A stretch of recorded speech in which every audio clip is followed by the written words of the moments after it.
አብ ሞንጎ ፕሬዚደንት ኤርትራ ኢሳያስ አፈወርቅን መራሒ ሱዳን ጀነራል አልቡርሃን ዘይምቅዳው ከምስተፈጠረ ተሰሚዓላ ሰራዊት ኤርትራ አብ ሱዳን ዝምልከት ዝተሰማዕ ሓበሬታውን ሒዝና ኣለና ሰብስክራይብ ላይክ ሼር እንዳገበርኩም ዜናታትና ክሳብ መወዳእታ ተኸታተሉም ሰናይ ምክትታል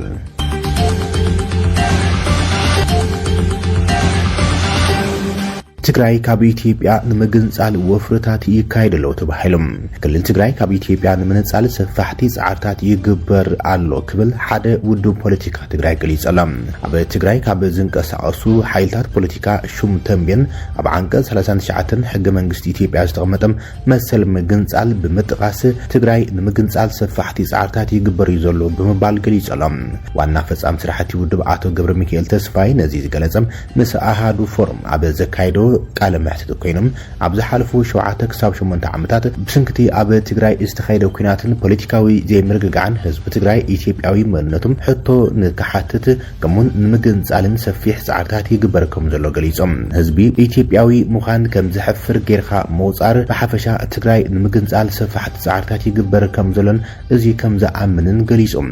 ህዝቢ ትግራይ ኣብ ኢትዮጵያ ልዑል ተራ ተጻዊቱ ስለዝኾነም ብስንኪ ፖለቲካዊ ዘይምርግጋዕ ትግራይ ንምግንጻል ዝስራሕ ዘሎም ስራሕ ደው ክብል ከም ዘሎን ኣብ ሕገ መንግስቲ ዝተቐመጠ መሰል ምግንጻል ብትሪ ከም ዝቃወሙን እቲ ኣመራርሓ ውድብ ሹም ተንቤን ገሊጹ ዘሎም እቲ ውድብ ካብ ዝምስረት ሓጺር እዋን ከም ዝኾነ ዝገለጸ አቶ ገብረ ሚካኤል ህዝቢ ትግራይ ኢትዮጵያዊ ናይ ሙኻን ክብርታቱ ምእንቲ ክስምዖም ኣብ ልዕሊ ህዝቢ ዝካየድ ዘሎ ፖለቲካዊ ምትላል ደው ክብልን ብሽም መሰል ምግንጻል ዝውዕል ዘሎ ፖለቲካዊ ተንኮላት ደው ንክብል ጻውዒት ተቕሪበሎም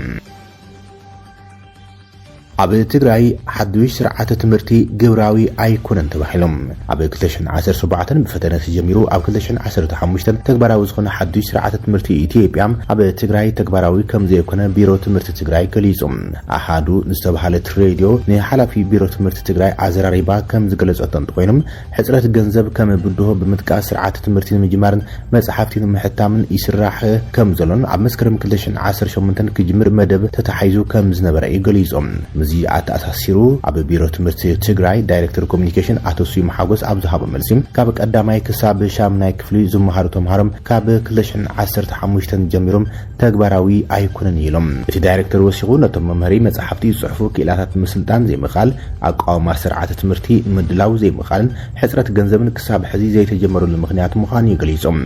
ኣብ ትግራይ ናብ ቤት ትምህርቲ ክምለሱ ተጽቢዝ ዝግበረሎም 1.2 ሚልዮን ተምሃሮ ገና ካብ ትምህርቲ ወጻኢ ከም ዘለውን እቲ ሓድሽ ስርዓተ ትምህርቲ ንተምሃሮ ምቕራብ ዘይምኽኣልን ዘይምዕረይነትን ይፈጥር ከም ዘሎ እቲ ዳይሬክተር ገሊጹለይ ትብል ኣሃዶም ምዚ ተዛሚዱ ኣብ ማእኸላት መዕቆቢ ተመዛበልቲ ኣብ ዝነብሩ ዜጋት ዘጋጥመ ሕጽረት ምግቢ ነቶም ተምሃሮ ካብ ትምህርቲ ንክበኽሩ ጥራይ ዘይኮነም ካልኦት ጸገማት ከጋጥሞም ድማ ይገብሮም ከም ዘሎም ዝምልከቶም ኣካላት ናይ ሓገዝ ኢዶም ክዝርግሑ ጻውዒት ተቕሪቦሎም ጸገም ትግራይ ብምኽኻር ፖለቲካዊ ውድባት ክፍታሕ ኢልና ኢና ንኣምን ክብላ ሓይልታት ፖለቲካ ትግራይ ገሊጸን ኮሚሽን ሃገራዊ ምክክር ኢትዮጵያ ምስ ፖለቲካውያን ውድባት ትግራይ ኣብ ከተማ ኣዲስ አበባ ዘተ ኣሳሊጦም ነቲ ዘተ ዝኸፈተ ዋና ኮሚሽነር ኮሚሽን ሃገራዊ ብምኽኻር ኢትዮጵያ ፕሮፌሰር መስፍን ራያ ኣብ ዝሓለፈ እዋን በቲ ኮሚሽን ዘካየዶም ንጥፈታት ተሳተፍቲ መብርሂ ሂቦም እቲ ብምኽኻር ብዘይ ተሳትፎ ትግራይ ክዛዘም ስለዘይኽእል ትግራይ ኣብ መስርሕ ምክኽኻር ኢትዮጵያ ንምስታፍ ብኮሚሽን ሓያሎ ስራሕቲ ይካየድ ከም ዘሎ ገሊጹ ስለዝኾነ ኣብቲ መስርሕ ዝሳተፉ ዘለዉ ፖለቲካውያን ውድባት ትግራይ ነዚ መስርሕ ዕውት ንምግባር ነቲ ኮሚሽን ክድግፉ እዩ ጻውዒት ተቕሪቡ ኣብቲ ዘተ ዝተሳተፉ መራሕቲ ፖለቲካውያን ውድባት ትግራይ ኮሚሽን ሃገራዊ ብምኽኻር ኢትዮጵያ ኣብ ትግራይ ምምኽኻር ኣብ ምክያድ ዝገብሩ ዘሎ ንጥፈታት ንኣዶም ገሊጾም ኣለዉ ይብል ጸብጻብ ቴሌቪዥን ኢትዮጵያ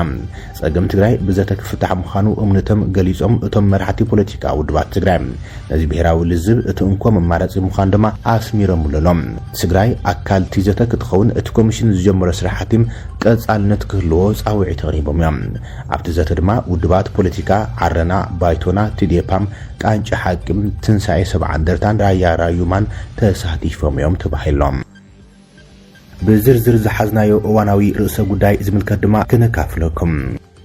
فلي وتهدراو سرحيت أمريكا عالم بعالما النازر الربي زركب أمريكا نفنزويلا كم تم حدرا قليت ألام جزوف عقور حبت ندادي فنزويلا دما ناب عداقا كنشطو أمريكاوان كوبانياتات ناب كاراكاس كم زعتو بريزيدنت دونالد ترامب قليت ألام اتسرحيت سراويت أمريكا عزيز تفلين عوت المخان زقلت ترامب أقدمون بريزيدنت نيكولاس مادروم كاب سلطان كورد ويكاب تهاجر كوتم ناجيرو كم زنبرا انتخنا كم زي سمع بمحبر ناب سقمتي مؤتاو تزاريبم زي سرحيت بريزيدنت كولومبيا اون عبي ملأختي بمبال بتماثالي ابغرويت هاجر بنزويلا زخنت كولومبيا اون سقمتي كوسر كم زخليو اطنقيقو ترامب بريزيدنت ترامب بإليت حيلتات نتي بريزيدنت مسبيتو كم زحازو يغليزم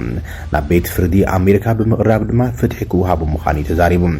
بريزيدنت نيكولاس مادروم بالزور اصفارس ناب امريكا بملأخ بجبن شبرتينت اصفارسيم بامريكاوان تخصيص زلام ترامب بزعبا بريزيدنت فنزويلا نيكولاس مادروم ابسومن ناسات 1 ساعت بتليفون ازراريبيو ويكاب سلطان كورد وين ما كاب تهاجر كوتس نغيروم كم زي مغبارو نزي سغمتي فطيرو يقري تارمام كبل غليص الله ترامب فنزويلا ناب امريكا قند منጭ زي حغاو مسغار اصفارس بهايلا سفرجت كينام تهاجر بقربا زكتاتلو تنتنتغن محدار ترامب نتي كسي زي حغاو مسغار اصفارس كمشفن تقريبم نتي اب فنزويلا كلباز خلحبت نداريم رئسمان متقام زعلم ورار كم زخونه يمزغص زلام بندادي حبتام زخونه فنزويلا كاب نو يحوان اتحزام الاما اجدا امريكا كوينا صحت كوينا فلاي حبرت اوروبا اب مجمرتا 19 ساعات اب تحتي ناي شو مرحي هوغو تشافيز نكوبانيات ندادي امريكا كاب زغدن دحار نغارات تخاريروم يمصم توساخي كاراكاس مسكندي تقناقنتي امريكا زخونام بعل روسيا تشاينا كوبان ايران زلوا طو ركب دمام نواشنطن كاب غزنا بغزق سانت كم زي بلاغير والي بلتنتنتم قال ابنت ناي تفطراو حبتي بزي سناي ممحدار كعبن كسسن ايكلن بمبال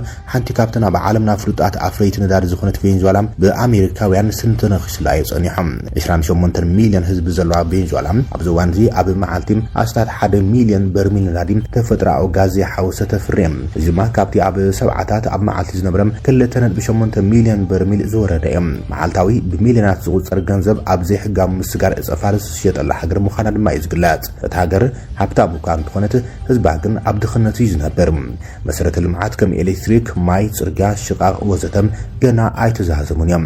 ተንዛአረጉ ድማ አይተጸገኑን አገልግሎት ኢንተርኔቱን አዝዩ ድኹም ኻን ይዝግላጽ نقراو تكال ترانسبرنسي انترناشنال نيفنزويلا اب قرميت كابتن ازين بلشونا زلون حقرات يغمطام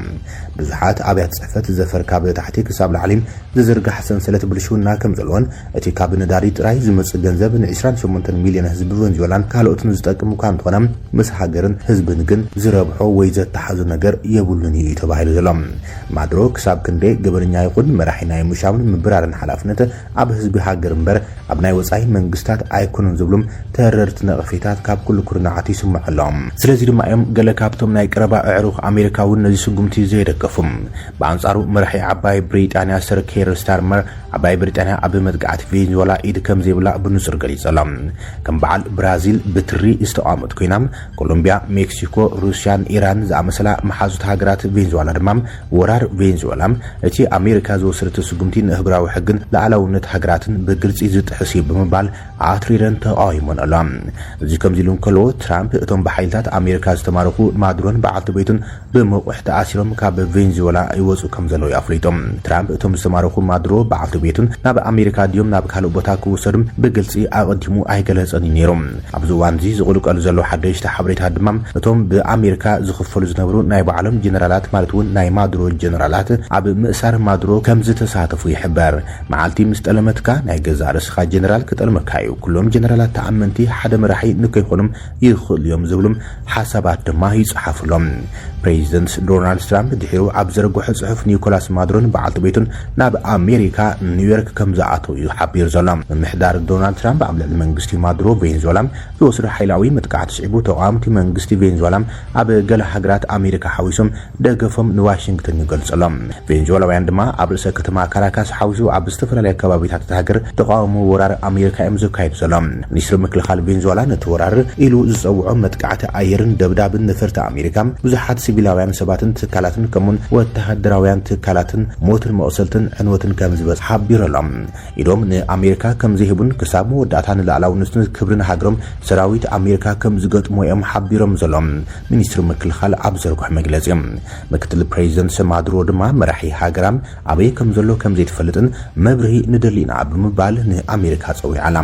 ዝኾነ ኮይኑ ዝስጉምቲ ኣሜሪካ ኣብ ልዕሊ ቬንዙዌላ ሓዱሽ ዓለማዊ ትእዛዝ ዝፈጠረ ኮይነሎ ይብል ተሓዘብቲ ድሮኳ ቀዳማይ ሚኒስትር እስራኤል ቤንጃሚን ኔታንያሁ እዚ ኣብ ልዕሊ ምልካዊ መንግስቲ ኒኮላስ ማዱሮ ዝተገብረ ስጉምቲ ሰበስልጣናት ቴሄራን እውን ልቢ ይበሉ ክብልም ኣጠንቂቖም ዘሎም ትራምፕ ብምኽንያት እቲ ኣብ ከተማታት ኢራን ዝካየድ ዘሎ ህዝባዊ ዓመጽ ሓይልታት ጸጥታ ኢራን ንሲቪልያን ምቕታል ዝቕጽሉ እንተደኣ ኮይኖም ናብ ቴሄራን ከኣቱ ከም ዝኽእሉም ጣልቃ ኣታውነት ብግልጺ ኣጠንቂቖም ትራምፕ ኣሜሪካ ንቬንዙዌላ ባዕላ ከም እትቆጻጸሮ እዩ ገሊጹ ዘሎ እዚ ማለት ድማ ነዳዲ ክትሸይ ድማ ኣሜሪካ እያ ንመላእ ግቦታት መላእ ሃገር ድማ ክትቆጻጸር ከም ዝኾነትን ኣምላኽ እንትደልዩ ድማ መዓስን ብኸመይ ናብ ህዝባ ክትመልስ ትውስን ብምባል ጎበጣ ቬንዙዌላ ምዃኑ የምልክቶም ምምሕዳር ትራምፕ ኣብ ልዕሊ ቬንዙዌላ ዝወሰደ ስጉምቲም ከም ኣብነት የጣቕስወለው ተንተንቲም እቲ ቀዳማይ ትራምፕ ዝበሎም ብዘይ ምጥዋይን ኣሜሪካ ንቬንዙዌላ ባዕላ ክትመርሓ ከም ዝኾነት ብግልጽ ኣስሚሩሎም ስለዚ ድማ ህግራዊ ክትትል የለን ናይ ምስግጋር ምዕራፍ የለን ወይ ድማ እዚ ኩሉ ዕሽነት ቀጥታዊ ምምሕዳር ኣብ ትሕቲ ቁጽሪ ማርኮ ሩቢዮ ሚኒስትር ጉዳያት ወጻኢ ኣሜሪካ ከምኡን ሚኒስትር ምክልኻል ፒት ሄገስት ከምኡን ሙሉእ ቁጽሪ ኣብ ልዕሊ መላእ ሃገር ገና ድማ ስልጣና ብህዝቢ ዝምለሰሉ ክኸውን ዝኽእል ግዘም ኣይወሰንን እዮም ሕጂ እውን ይንኣስዕበ እዚ መጀመርታ ናይቲ ዓለማዊ ምቁጻር ጥሕሰት ዓለም ለኻዊ ሕጊ ምዃኑ ኣሜሪካ ሃገርን ፕሬዚደንታን ጆሆ ሒዛ ብህግራዊ ሕግን ውዕል መንደቕ ሕብራት ሃገራትን ኣይቕየድን ኢላ ፕሬዚደንት ኣሜሪካ ድማ ዕልዋ መንግስቲ ኣብ ቬንዙዌላ ክፍጽም ክኢሎም ንህዝቢ ይኹን ኣብ ኮንግረስ ድማ ዝበለ ነገር ኣይነበረን እዮም ስለዚ ከም ጥንታዊት ሃጽያዊት ግዛኣት ሮማ ናብ ኣምር ሃጽያውያን ገዛን ብሓደ ውሳነ ምምላስ ገጢሞሎም እዚ ኩሉ ድማ መጀመርታ ጥራሕ ኮይኖም እዚ መግለጺ እዚ ቀዳማይ ስጉምቲ ጥራይ እዩ ዝርኤካ እቲ ዝመጽእ ዘሎ ግን ደይስዓ ሚእታዊ ኣብ ውሽጢ ሰሙናት ንኢራን ሓዱሽ መጥቃዕቲ ኣሜሪካ ክትኸፍት ከም ትኽልዮም እዚ ድማ ገለ ማዕኸናት ዜና እስራኤል ንሰዓታት እናጸብጸበየን ዝርከባ ኣብ ሞንጎ ፕሬዚደንት ኤርትራ ኢሳያስ አፈወርቅን መራሒ ሱዳን ጀነራል አልቡርሃን ዘይምቅዳው ከም ዝተፈጠረ ተገሊጾም ሰራዊት ኤርትራ ዝምልከት ድማ ዘይምቅዳው ከም ዝተፈጠረ ይተሓቢሩ ዘሎ ኤርትራ ካብ ሱዳን ወተሃደራታ ንምስሓብ ምንቅስቃስ ምጅማራ ስዒቡ ወጥሪ ከም ዝዓበየ እናተገለጸ ፕሬዚደንት ኤርትራ ኢሳያስ አፈወርቂ ሰራዊቱም ካብ ሱዳን ንምውጻእ ኣብ ተስፋ ሙራጽ ምንቅስቃስ ተጸሚዱ ዝርከብ ዝብል ጸብጻብ ወጽሎም እዚ ዘይተረጋገጸ ጸብጻብ እግርግር ዝመልኦ ስጉምቲ እዩ ዝበሃል ኮይኑ ኣብ ዝቕነ ብሓይልታት ቁልጡፍ ወሃቢ ደገፍ RSF ዝውሰዱም ዘለዉ ስጉምታትን ሓደሽቲ ወተሃደራዊ ምዕባለታትን ስዒቡ እዩ ዝበሃል ዘሎ ኮይኑ ሓይሊ ኤርትራ ካብ 10,000 ክሳብ 17,000 ዝበጽሕ ቁጽሪ ኣብ ሱዳን ክህልዎ ከም ዝኽእል እዩ እቲ ጸብጻብ ዘመልክት እቲ ቀንዲ ክርክር ኣጽዋርን ምስሓብን ኮይኖም እቲ ምስሓብ ምስ ጀነራል አልቡርሃን ምስ ኢሳያስ አፈወርቂ ናብ ሓዱሽ ዘይተገመተ ምስሓብ እትይዎም ኣሎ ይብል እቲ ወግዓዊ ዘይኮነ ጸብጻብ ላዕለዋይ ኣዛዚ ዕጡቕ ሓይልታት ሱዳን ዝኾነ ጀነራል ዓብድልፈታህ አልቡርሃን ሰራዊት ኤርትራ ፍጹም ምስ ኣጽዋሩ ካብ ሱዳን ክወጽእ ክፍቀደሉ የብሉን ዝብል መርገጺ ከም ዘለዎን እዚ መርገጺ ድማ ምጥርጣር ፈጢሩ ዝተባሃለ ኮይኖም ሕዚ ኣብ መንጎ ኣህርታት ሰራዊት ሱዳን ኤርትራን ሩኡይ ወጥሪ እዩ ዘሎ ብምባልን እተን ብወገን ኢትዮጵያ ጭምጭምታታት ዘርግሓ ፍልፍላት ዜና ይኹን እምበር ኣብዚ ጸብጻብ መሰረት ብምግባር ካብ ብወገን መንግስቲ ሱዳን ይኹን መንግስቲ ኤርትራ ወግዓዊ ዝኾነ ሓበሬታ የለን እዮም እንተኾነ ግና መንግስቲ ጀነራል አልቡርሃን ፕሬዚደንት ኤርትራ ኢሳያስ አፈወርቅን መላፍንቲ ከም ዝኾኑ ዝፍለጥ ኮይኑ ብወገን ኢትዮጵያ መዋፈር ተዋሂቦም ኣብ ልዕሊ ሰራዊት ሱዳን መጥቃዕታት ብምብራቃዊ ክፋላት ሱዳን የካይድ ከም ዘሎ ዝግለጸሉ RSF ንምውቃዕ ሰራዊት ሱዳን ብበዝሒ ናብ ዶባት ኢትዮጵያ ይጽጋዕ ከም ዘሎን ምንቅስቃሳት ይገብር ከም ዘሎን ዘመላኽቱ ጸብጻባት ማለወጽኦም ከም ዝነበሩ ዝዝከርዮም